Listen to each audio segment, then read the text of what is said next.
on their peripheries. The Phrygians contributed, as did the Chaldeans and the Epirates, and without these people we would not have, respectively, the liberty cap of the French revolutionaries, idiomatic feet of clay, or Pyrrhic victories. In a way, the story of these different, often idiosyncratic, forgotten peoples is the story of Western civilization from a different perspective. Instead of looking at later classical history as a narrative of the expanding power of Rome, this book examines what that expansion meant for peoples such as the Celtiberians or Nabateans, for whom Rome brought at best radical cultural change and at worst extinction. Yet even as they faded, these peoples influenced their conquerors, so that the Rome of late antiquity was far different from the Rome of the early Republic. Over the centuries, the focus of this text moves westwards from the world's first city, Uruk, by the river Euphrates in ancient Sumeria, to the tribal heartlands of the Iceni in the fens of eastern Britain. This is not because civilization also moved west. Babylonia and Egypt managed to remain a lot more civilized than Britain throughout the ancient era.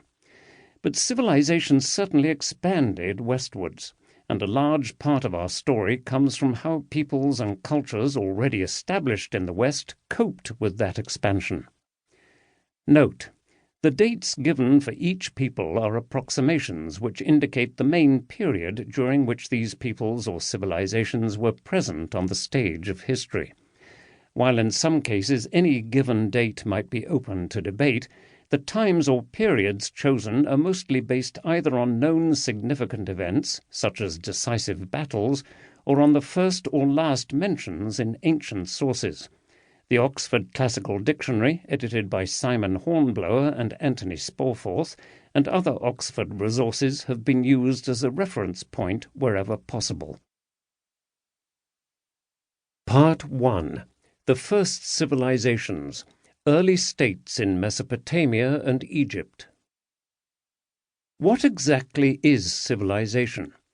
Essentially, it's where we find large-scale societies, often cities and states organized hierarchically, with rulers, usually together with priests and a warrior caste, controlling laborers and craftsmen to direct the flow of wealth, establishing inequality. Civilization is certainly about decent roads and sewers, but it is also about taxation and social order, advances in technology, critically weaponry, and, more often than not, the moving of lesser peoples out of the way of progress. This story begins when humans in Mesopotamia first learned to live together in large numbers.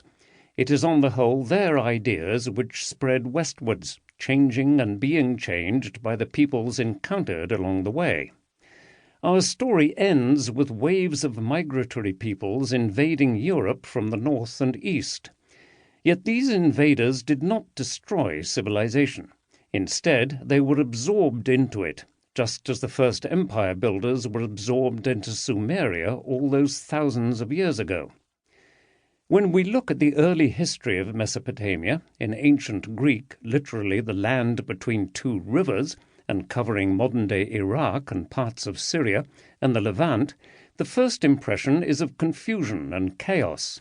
Cities seem to rise and fall in a heartbeat, and people with strange names briefly flicker on and off the stage of history. It is hard to keep track of even major civilizations, let alone peripheral tribes and nations. There are two reasons for this.